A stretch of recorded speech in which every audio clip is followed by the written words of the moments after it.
Texas, our Texas, a magical place, a place of land and legend, a place like no other.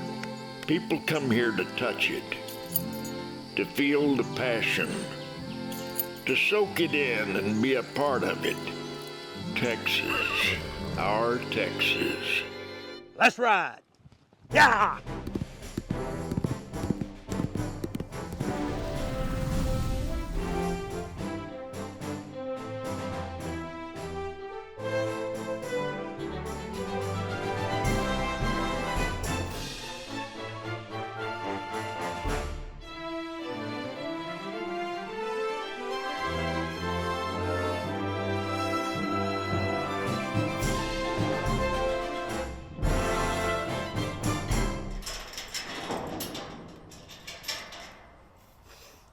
Well, howdy neighbors. I'm Texas Agriculture Commissioner Sid Miller. Welcome to Texas, our Texas. You know, one thing that makes Texas agriculture great is the wide variety of farms and businesses that are tied to agriculture here. Now this week, we're going to take you to a family farm whose sweet product is the work of thousands of head of livestock, bees. And we'll visit one of our Go Texan partners making spicy crackers. And we're going to see firsthand how our Texas grapefruit stacks up in the global citrus industry. But first, it's all about eggs and a farmer who began his chicken operation to get away from the corporate rat race.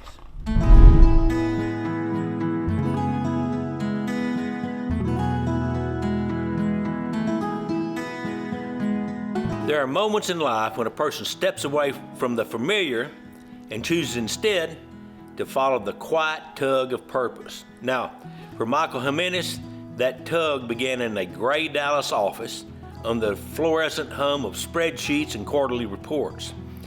Yeah, he was an accountant. Steady, dependable work that satisfied everyone except himself. Now, day after day, he'd find his thoughts drifting not to numbers, but to open skies, the smell of fresh earth, and that satisfying rhythm of work that felt rooted in something real. Never lived on a farm. I never worked for a farmer, but I've always wanted to have my own farm. I don't know. I love it. I mean, honestly, to me, it's not a chore. This is what I love to do. This is my passion. So I don't know. What do I love about it? I mean, it could be the chickens. It could be the dogs. Just being outside compared to being an accountant. That's what I love about it. Starting his own chicken and egg farm began with one chick that laid an ideal in his head. God gave me the chicken. I was at church wherever I got my first baby chick. I had no idea on how to take care of chickens, but the idea of wanting to learn and really get into it was there for some reason. And once I got home with this baby chick, I had to convince my mom to let me keep it there. And of course, she finally said yes. And because she said yes, I went on YouTube and I searched up how to raise a baby chick. And I just fell in love with it. And since then, I created this business idea that I wanted to start a chicken farm.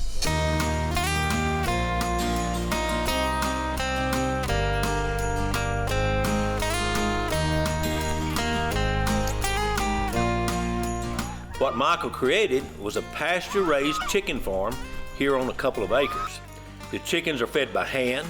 Now security is handled by a couple of dogs, and the chicken, well, they're free to be chickens. So when you're looking at free range, you're looking at those big barns and they have one open door. Right here, you don't see I don't have any big barns or anything like that. These chickens are raised outdoors 24/7 and it's free open air. There's less spread of disease that's gonna happen because air's just flowing, readily moving. And so it really helps with that. And so that's the whole idea of pastured poultry.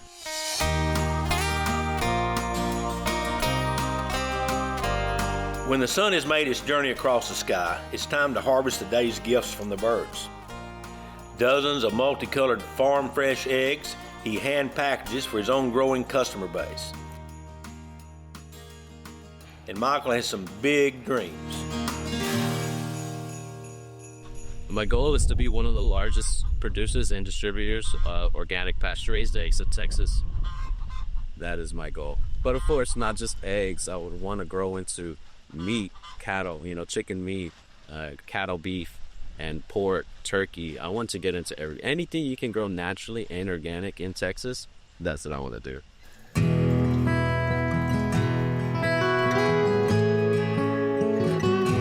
This farm is still new, actually less than a year. It's growing, but still teaching him what it means to build something from scratch. Now there's tough days, storms that rattle the coop, early mornings, long nights, and the miles of driving doing the deliveries.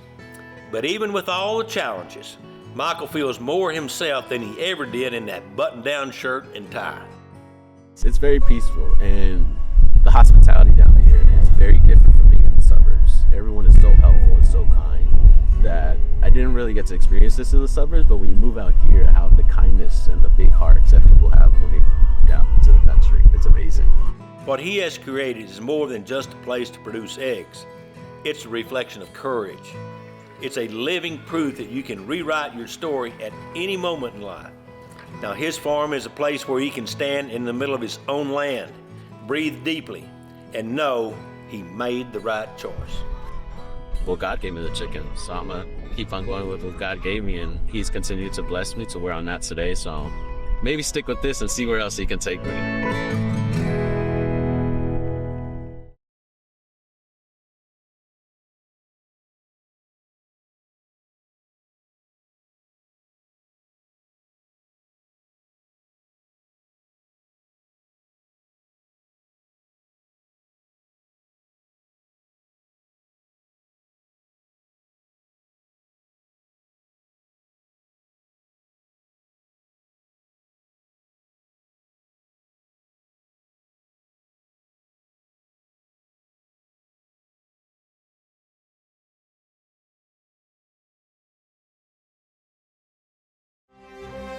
You're watching Texas Our Texas. Welcome back, folks. The Texas Department of Agriculture is a big player in the global marketplace when it comes to Texas products like beef, grain, fruit, and vegetable produce. And in this week's TDA at Work segment, we're going overseas to Asia to promote our famous ruby red grapefruit. My name is Yumi Kim, and I'm a communications officer at the Texas Department of Agriculture. As a communications person, my line of work is not in necessarily trade or trade missions, so it was very fascinating to me, and it was a great experience. It's different from America, obviously. So to be back in Korea, I don't get to go often, but to be back, it was amazing. Yeah. The purpose of the trade mission was to create and establish these relationships with the Korean buyers and retailers, and also set a foundation for long-lasting opportunities where Texas producers could have a place in the Korean market, and then also just to show the standout qualities of Texas grapefruit.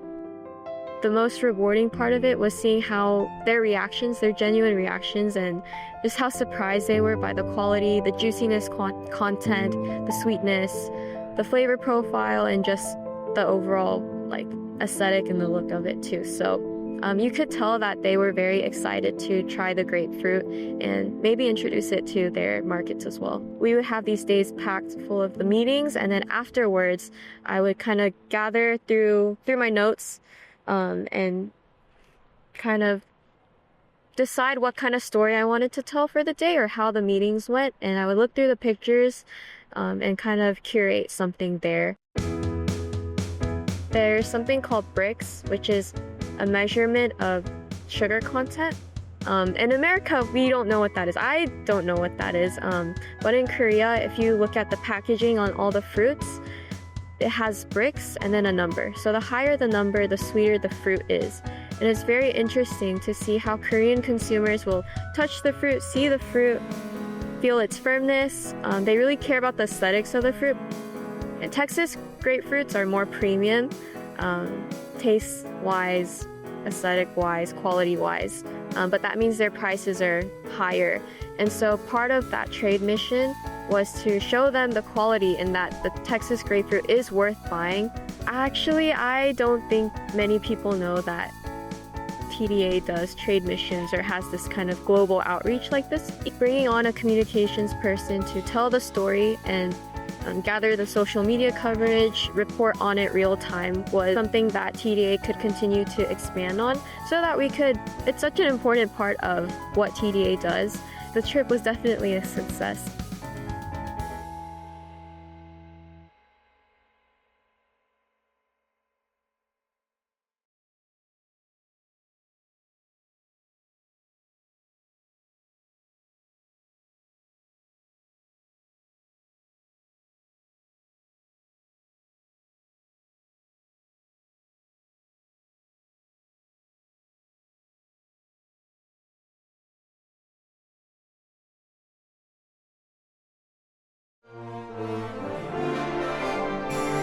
Texas, our Texas with Sid Miller.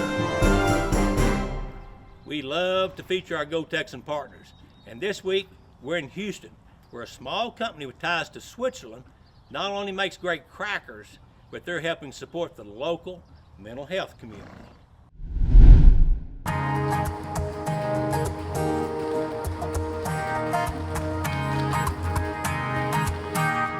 In the heart of Houston, a city celebrated for its diversity, determination, and a generous spirit, Peter Hobie was a pastry chef from Switzerland who started with a flavorful idea. He came to America 40 years ago. First he was all at the butcher, as a butcher, he the wafers. He worked in the hotels, all different hotels. At first the company here and the bakery and the restaurant. Then he always had the dream to do something special, to do only one thing and just one thing, but then big time. And finally, he made it with his crackers. But thinking, talking, and all of a sudden he made it, and then his dream came true. That's Peter's brother Andy. Now Peter died a few years ago, and his dream of a major cracker business is still going strong. Thanks in part to his best friend, Ron Rupertus, who stepped in to run the place. And it's busy. By the time we make it and the product goes out the door, it's usually less than 6 days old to keep the shelf life as fresh as possible and get it to the consumer as fresh as possible.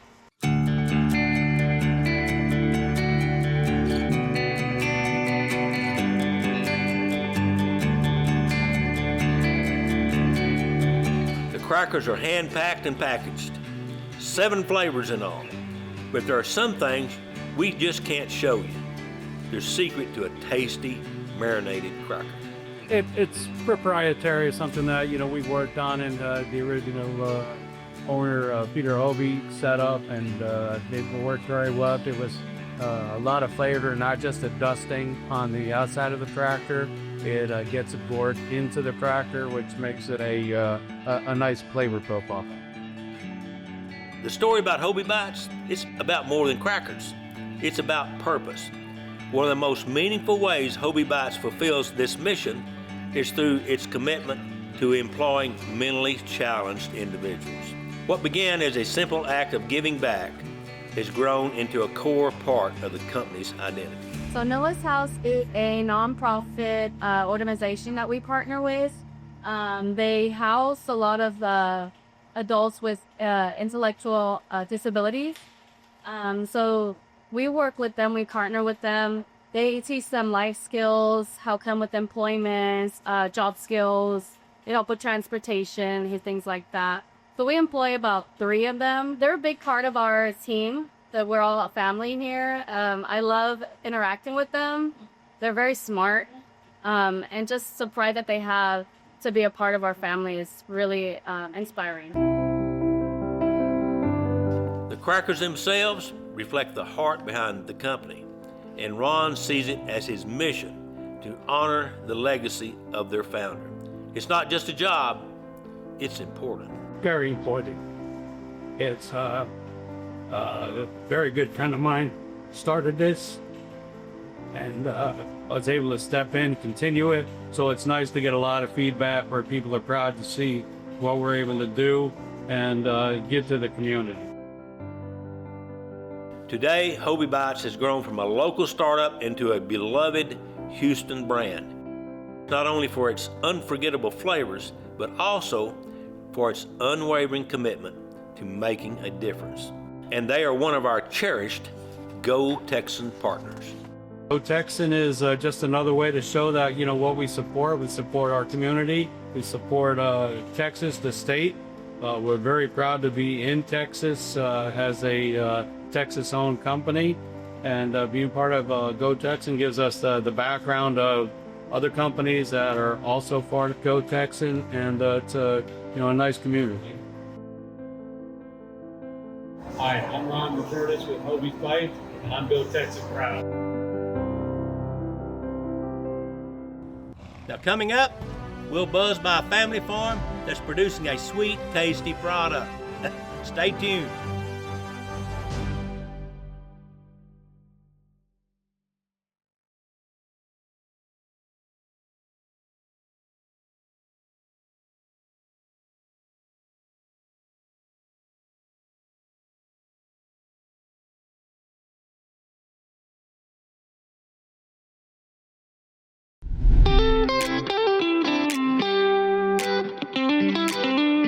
Out in the tiny town of Wall, Texas, big skies and faraway horizons host cotton fields as far as you can see. And there's a hum in the air today. Not a hum of machinery or highways, but thousands of tiny wings, blended with the sound of devotion, the music of work, and the heartbeat of the Felsman family's bee farm. It's nearing summer's end, and Michael and Nikki, along with their teenage sons, Quinn and Eli, are out harvesting their fall supply of honey. And we are here to get a peek at that amazing world of honeybees. And then they make this black propolis resin, and it's like bee glue.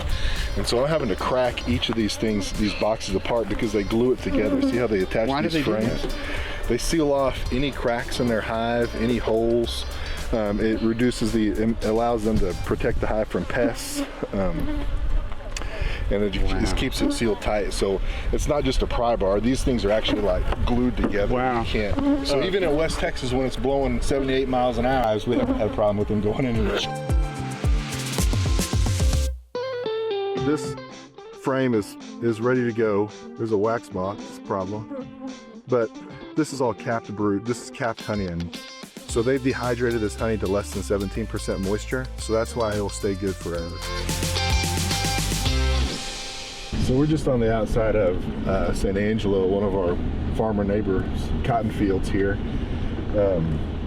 We're at the kind of the tail end of the cotton bloom, but what we're going to be doing today is we've installed some honeybee escape boards below the honey supers, and we're going to be picking those up.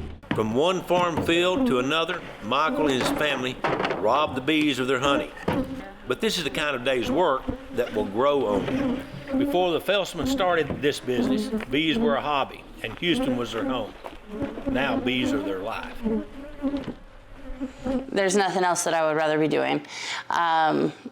And honestly, the honey and the beekeeping is a side part to raising the kids, and teach them hard lessons and hard skills, and give them practical use, and teach them that they can do big scary things in big scary environments sometimes. We were at a point to where we needed to either slow down or step up, and so a few years ago, Nikki became a full-time beekeeper and business manager of what we were doing, and I'm still working was still working in the oil field and running bees on the side. And then our kids got older, and we saw a real value, and so we've really used it as a tool to raise our family and work together. I say we're involved in pretty much every way possible. I think our parents do a great job including us with everything that we do. It teaches us how to run a business. We go to farmers markets almost every weekend. We do that all the time. We work bees with them throughout the week, multiple times in a week. We do stuff through FFA, 4-H. My parents have taught me so much, and Eli too, about doing bees, that they decide that we can do it by ourselves, working and just have a driver. Felsmans have all learned the bee business together. It wasn't long into this venture when they figured out, actually, it isn't a whole lot different than raising cattle. Whether it's hooves or wings, it's still livestock. So,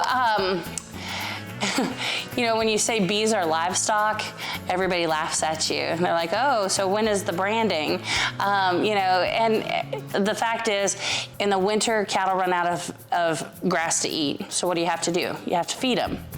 In the winter, there's nothing for the bees to eat. You also have to feed them. You also have to, you know, worm and treat for different sicknesses and virus strains. Same thing with the bees. So bees are pretty self-sufficient, but they have a need for management. Processing day is a family affair also. Every ounce of the sweet stuff is spun and collected one frame at a time. Customers say they can taste the difference, that the honey is richer, smoother, and somehow nostalgic. They know that inside of each jar is not only the essence of the land, but the love of the people who made it. Bees are just amazing, and we named the company St. Abigail Honey. She's the patron saint of beekeepers and honeybees. It was really just kind of our hat tip back to God, because boy, the more we learned about bees, the more that, wow, they are really a God thing. And the St. Abigail Honey Farm is another partner in the Texas Department of Agriculture's Go Texan program. I don't remember how, but someone had reached out about becoming a member of the Go Texan community, and so we did. And we didn't realize how big of a community it was. It offers a lot of marketing opportunities, and then it gives you also a sense of pride that, you know, I'm contributing to something that makes our state great. So we're real happy to be a part of it. They don't dream of being the biggest or the best known. They dream of being true to themselves and to this type of life. That sweetness comes from patience, from care, and their stewardship. We love it. It's nothing that we ever thought we would be doing. You know, some of the bigger guys, they laugh at me. They say, oh my gosh, you're running your wheels off. Well, yeah, welcome to West Texas. We're the Felsman family. And we're Go Texan proud. That's all the time we have for this week. Thanks for joining us. I'm Texas Agriculture Commissioner Sid Miller, reminding you that American agriculture matters. And here's this week's cowboy logic. If you think you're the smartest person in the room, hey, you're probably in the wrong room. See you next week.